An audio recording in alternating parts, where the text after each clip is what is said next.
Introducción. Este periodo abre una nueva etapa de nuestra historia argentina, pues en uso de la ley Sáenz Peña, un gobierno llega al poder a través del voto masculino secreto universal y obligatorio.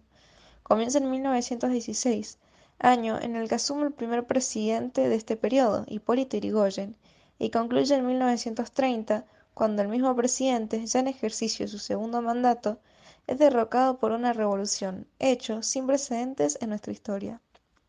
Durante esta etapa, conocida como radicalismo, ejercieron el poder tres presidentes. Lleva ese nombre porque estos presidentes que han triunfado en elecciones libres de fraude, como las de la generación del 80, pertenecientes a la Unión Cívica Radical. Irigoyen llegó a la presidencia dispuesto a llevar adelante sus propósitos de reparación nacional, es decir, la eliminación de corrupciones. Su tarea era difícil porque si bien estaba a la cabeza de un gran partido, carecía de mayoría en las cámaras y 11 de 14 provincias se hallaban todavía en manos de gobernadores del régimen. Para hacer frente a esta oposición, Irigoyen aplicó el mecanismo de intervenciones federales a las provincias, permitiendo al gobierno federal reemplazar a las autoridades provinciales, con el propósito de remover las situaciones creadas por la oligarquía y neutralizar su influencia en las elecciones. Para contrarrestar la oposición del Congreso, Irigoyen desarrolló lo que se conoce como liderazgo personalista. Esta actitud se transformó en la principal crítica de los opositores, incluso dentro del Partido Radical. Irigoyen entendía la política argentina como una lucha en fuerzas morales. La causa encarnada por UCR era la única que representaba los bienes populares, mientras que el régimen representaba los males propios de la oligarquía como la corrupción y el fraude. A la difícil situación antes descrita se le suma un conflicto internacional. 2 años antes de que asuma había estallado en Europa la Primera Guerra Mundial. La neutralidad en el conflicto europeo es mantenida con firmeza por el presidente Hipólito Yrigoyen. Fue una neutralidad activa y altiva. Entre 1914 y 1916 fueron 8 las declaraciones que hizo Argentina. En tal sentido dijo Yrigoyen: la paz es el estado normal de las naciones. Pero la presión, principalmente de Estados Unidos, hacía que estos pedidos de neutralidad no se respetaran, pues los norteamericanos esperaban que Argentina les diera todo el apoyo en la contienda, cosa que nunca ocurriría por la política neutral que se resumen en las siguientes frases pronunciadas en su momento por el presidente. Las naciones tienen como valor principal el defender su soberanía e independencia. La guerra es lícita solo cuando se defiende la soberanía nacional por ataque extranjero o cuando la independencia está en peligro. Ninguna nación debe ser obligada a ir a la guerra. Todas las naciones deben ser iguales en sus derechos y obligaciones. Ante esta neutral postura, los norteamericanos lo difamaron a través de diversos periódicos.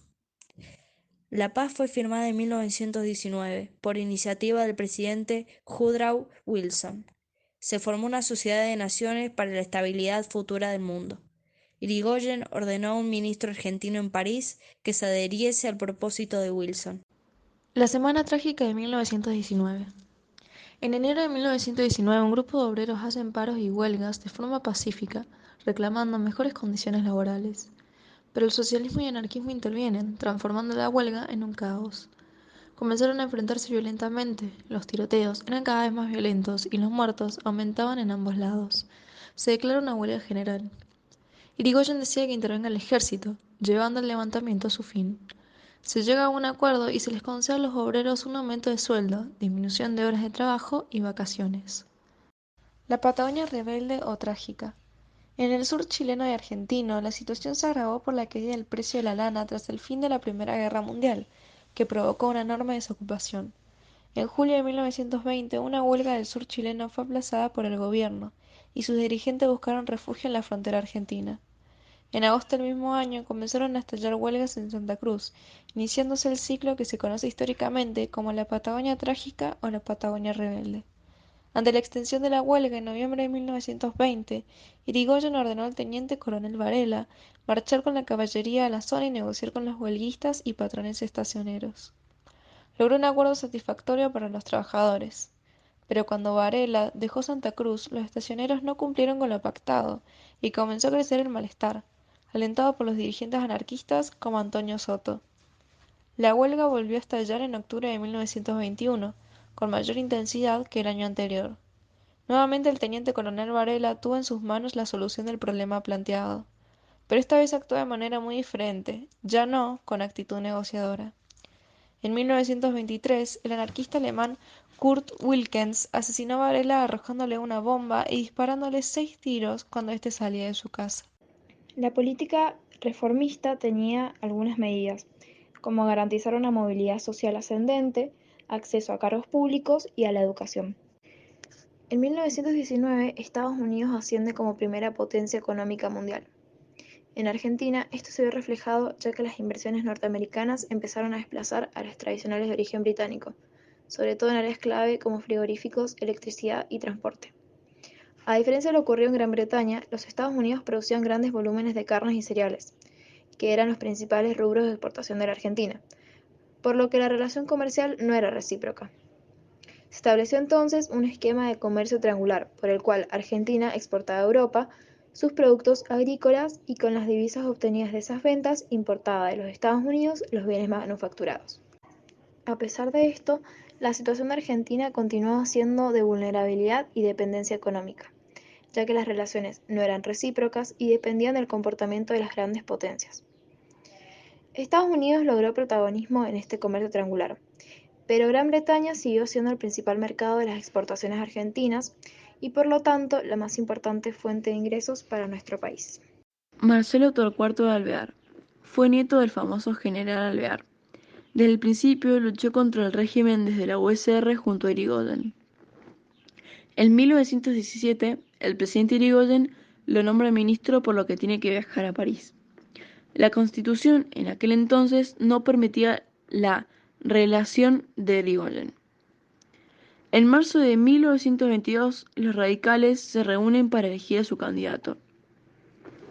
Alvear y González fue el candidato radical por las sugerencias decisivas de Irigoyen. El 2 de abril de 1922 se impone la fórmula radical Marcelo Torcuato de Alvear y Elpidio González. Consiguen 460.000 votos contra 370.000 del resto de los partidos juntos. El 12 de octubre asumiría la presidencia de la nación. Alvear pensaba que uno de los malos del país era la excesiva autoridad personal del presidente. Quería un gobierno en el que los ministros gobernaran y el presidente solo coordinara tareas secundarias. Se decía que durante su presidencia eran 8 presidentes y un ministro.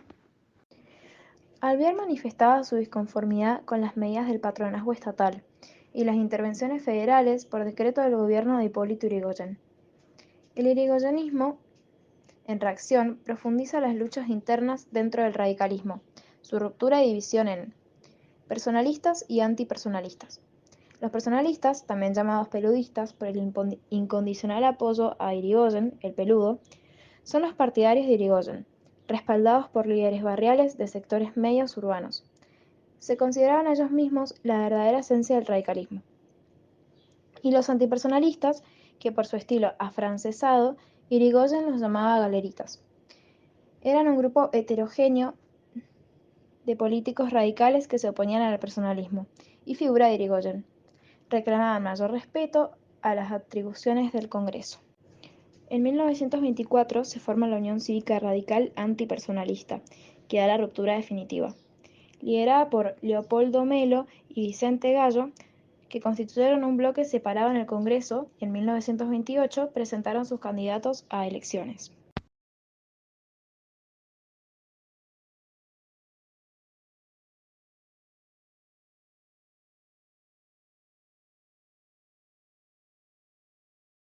La segunda presidencia de Hipólito Yrigoyen. Su gestión de gobierno fue desastrosa y abrió el camino al golpe de Estado que pondría fin a su mandato presidencial. Se fue conformando una gran oposición al gobierno, coincidiendo sectores muy diversos y hasta antagónicos, como por ejemplo los liberales, los socialistas y comunistas. ¿Por qué se produjo tanta oposición al gobierno y se llega al golpe de septiembre de 1930? Por varias causas o motivaciones. Causas internas: la vejez y lentitud del presidente y su excesivo personalismo, pues quería intervenir hasta en los más pequeños detalles y trámites. El grupo que rodeaba al presidente, que repartía cargos públicos. La demora en la nacionalización del petróleo, cuando la firma presidencial, nunca llegó. La crisis interna del radicalismo, acompañada de las intervenciones provinciales del gobierno nacional que provocaban conflictos y más divisiones. Causas externas: el crack de la bolsa de New York en 1929 quiso estallar la economía mundial, con la consiguiente repercusión en el trabajo y la moneda. Se redujeron las exportaciones de grano y oro. El golpe de Estado del 6 de septiembre de 1930. El segundo mandato de Hipólito Yrigoyen termina en 1936, cuando el presidente cumple la totalidad del mandato para el cual había sido elegido. El segundo mandato de Hipólito Yrigoyen termina en 1930, cuando la oposición era cada vez mayor y el día 5 de septiembre delegó el mandato al vicepresidente. Pero al día siguiente, una revolución encabezada por el general Uriburu se pone en marcha.